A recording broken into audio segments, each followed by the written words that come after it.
Hello दोस्तों, आप सभी का हमारे channel Hindi short and show पर आप सभी का स्वागत है।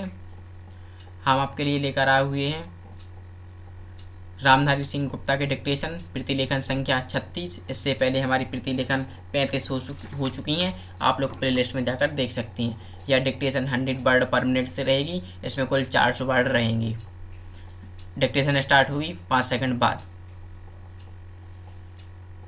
Ready, start. महोदय, इस संबंध में दिन प्रतिदिन बढ़ने वाले भ्रष्टाचार की समाप्ति के लिए कर्मचारियों के रवैये के संबंध में माननीय सदस्यों ने विचार प्रकट किए हैं।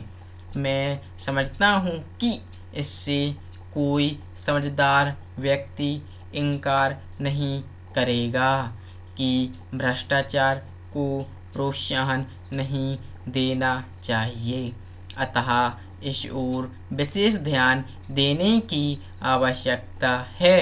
भ्रष्टाचार को समाप्त करने के लिए जो कठिनाइयाँ सरकार के समक्ष हैं, उन पर शीघ्र ही कदम उठाए जाने चाहिए। यदि सख्ती भी बरतनी पड़े तो चिंता नहीं, हमें ऐसे कदम उठाने ही हैं। पर मैं यह जानता हूँ कि बहुत से लोग, जिनमें कुछ हमारे साथी भी हैं, इसकी कुछ बातों का विरोध करते हैं।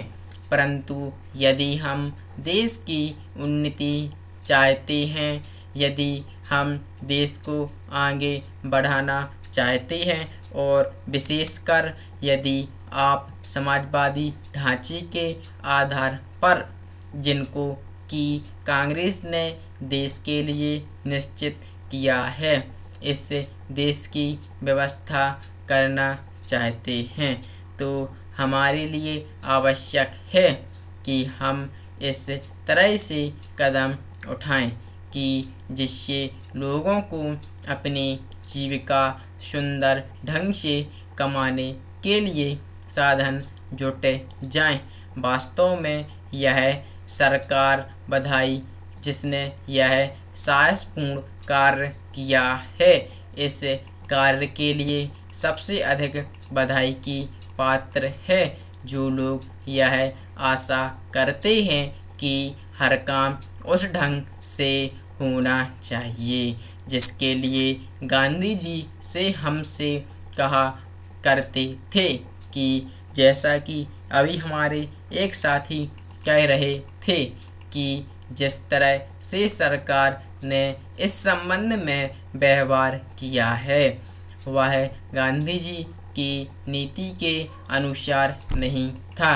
यह नहीं, उन्होंने तो एक तरह से कांग्रेस ने जो समाजवादी ढांचे पर समाज की व्यवस्था की नीति अपनाई है, उसका विरोध किया, और मेरी समझ में उनकी बात नहीं आती कि एक तरफ तो वह कांग्रेस के अंदर हैं और दूसरी ओर कांग्रेस द्वारा स्वीकार की हुई नीति का इस प्रकार से विरोध करते हैं।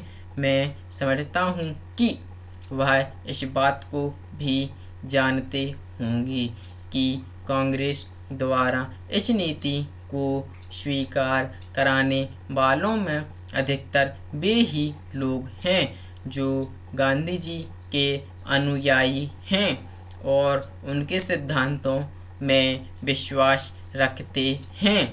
ऐसी स्थिति में उनकी वह बात समझ में नहीं आती कि आज सरकार प्रजातंत्र और गांधी जी के बताए हुए नियमों के अनुसार आचरण क्यों नहीं कर रही है। यह बात बिल्कुल ठीक नहीं है। Full stop.